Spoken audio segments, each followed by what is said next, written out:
Kapatid! Bring me. Nagulat ka? Bring me. Meron kayong ano? Meron kayong Bible verse? Meron? Oh, sige nga, bigyan mo ako dyan, kapatid. Bigyan mo ako ng ano, 3 Bible verse mo. Favorite mo. Proverbs 3, 5, and 6. Trust in the Lord with all your heart and lean not on your own understanding. In all your ways submit to Him and He will make your path straight.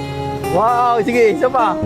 Philippians 4:13. I can do all things through Christ who strengthens me. Wow, last one. Romans 1:16.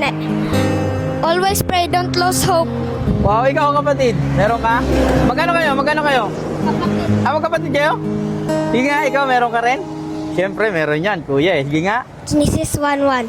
In the beginning God created the heavens and the earth. Wow! Meron ka pa? Ah, wala na. O sige, kung nagbabasa, tingin ko nagbabasa kayo eh. Sige nga, kung nagbabasa talaga kayo ng Bible, sabay kayo.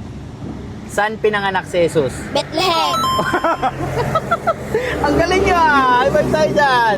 Sige, last one, mga kapatid. Bigyan mo ko ng 5 pangalan galing sa Bible. Sige, eto, tawakan mo yung mic, kapatid. Pablo, Jesus, Sige. Marcos, Paul, Oh. Pedro, Wow! Ang galing ah! Ano pangalan mo? Drake, Ikaw, ano pangalan mo? Dexter. Ilan taong ka na? 9, Ikaw? 11. Anong ginagawa niyo sa kalsada? Bibili ng kalapati.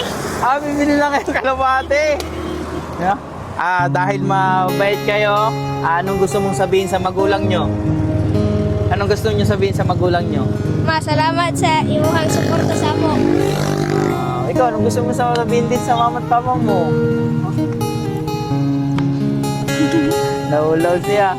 Ah, ito na lang, sige. Anong gusto nyo pasalamatan kay Lord? Salamat kay kasanan ta ko niyag taas nga kinabuhi. Wow, at gisave mong pamilya, no? Mababait kayong bata, no? Dahil dyan, kapatid, meron kang salita ng Diyos, no? Nakikita kayo ni Lord. Alam nyo bang nakatingin sa inyo si Lord? Kasi meron kayong salita ng Diyos.